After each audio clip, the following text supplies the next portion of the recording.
తలల నాగుపాముని ఎప్పుడైనా చూసారా?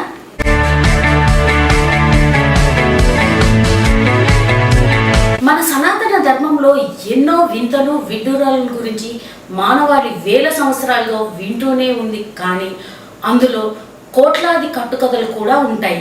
అప్పట్లో కథా కాలక్షేపాలకు ఆరు బయట అరుగుల మీద చెప్పుకునే ఎన్నో బామల కథల ఆధారంగా పుట్టుకొచ్చిన కథలో వందల కథలు ఇప్పటికీ మిక్స్ అన్న పేరుతో ప్రాచుర్యంలో ఉన్నాయి. వాటన్నిటి మధ్యలో నుండి తన కథను కోపంగా బుస కొడుతూ చెప్పాలనుకుంటుంది ఒక రాజనాగం. అదే 5 తలల నాగుపాము కథ. రండి అదేంటో తెలుసుకుందాం. నాజా అనే సైంటిఫిక్ నేమ్ గల ఇండియన్ కోబ్రా, నాజా మెలనోలుకా అనే సైంటిఫిక్ నేమ్ గల బ్లాక్ కోబ్రా గురించి మనం ఎన్నో సినిమాల్లో సీరియల్లో చూసాం.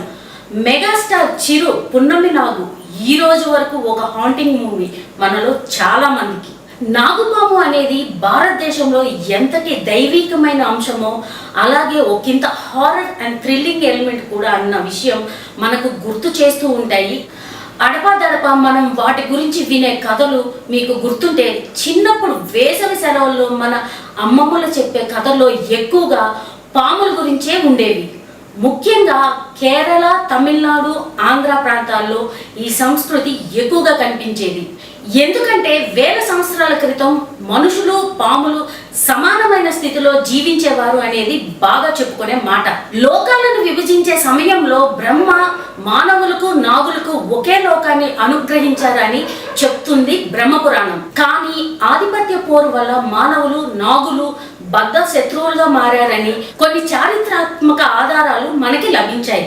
అందుకే సముద్ర గర్భాన్ని దాటి నాగులు వెళ్ళిపోయారు అన్న ఉదాంతం గురించి చెబుతారు పండితులు. మహాభారత సంపుటిలో భీముడికి 1000 ఏనుగుల బలాన్ని ఇచ్చిన నాగులు ఆయన విషానికి విరుగుడుగా మందును కూడా ఇచ్చారని, ఇందుకు కారణం నాగరాజు ఆర్యక భీముడికి ముత్తాత వరస అవ్వడమే అని మనకు చెబుతారు. ఒక మనిషికి నాగరాజు ఎలా ముత్తాత అయి ఉంటాడనే సందేహం మనకి కలగడం సహజం. ఇక్కడే మనకు 5 తలల నాగుపాము కథలోకి వస్తుంది.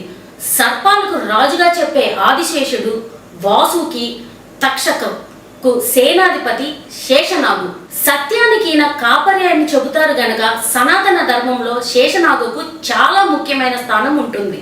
5 తలలు తెగింపు, ధైర్యం, నిజాయితీ, ఖచ్చితత్వం, కఠినత్వంకు సంకేతంగా ఉంటాయని, అందుకే శ్రీకృష్ణ జన్మ సమయంలో సముద్రంలో ఆయనకు పడగ నీడను ఇచ్చింది శేషనాగు అని చెప్తాయి చారిత్రక ప్రతులు.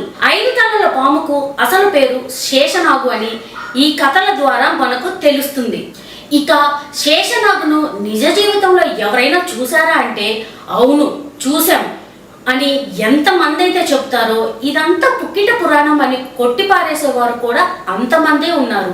న్యూస్ పేపర్స్ ఇంకా కొన్ని మ్యాగజైన్స్ లో వార్తల ప్రకారం వికారాబాద్ శివలింగం పరిసర ప్రాంతాల్లో ముసలు కొట్టిన 5 తలల నాగుపామును చూశామని, తాండూరు నుంచి హైదరాబాద్ వెళ్తున్న బస్సుల్లో ఉన్నవారు 1965లో చూశాము అన్న కథ ప్రాచుర్యంలో ఉంది. కర్ణాటకలోని మరిగోడిన దొడ్డిలో ఒక రైతు ఏకంగా 7 తలల పాము కుబుసాన్ని కనుగొనడం, ఆ ప్రాంతం ఇప్పుడు ఒక పుణ్యక్షేత్రంగా మారిపోవడం మనకి వార్తల ద్వారా తెలుస్తుంది. నాగపురాణం ప్రకారం 5 తలల పాము కలలోకి వస్తే జరిగే పరిణామాలు ఎలా ఉంటాయో స్పష్టంగా చెప్పింది. మన దేశంలో పాములకు పూజలు చేస్తాం, మన పక్క దేశాల్లో వాటిని కోసుకు తింటారు. ఏది దైవత్వం ఏది మూర్ఖత్వం అనే అంశాన్ని కాలమే తనదైన రీతిలో ఎప్పుడు బదులు ఇస్తూనే ఉంటుంది. 5-headed snake is gene mutation and irregular morphology అని సైంటిస్ట్ అంటున్నారు. నమ్ముతారో లేదో, దైవం ఉంది అని, శేషనాగు ఉంది అని నమ్ముతారో మీ ఇష్టం.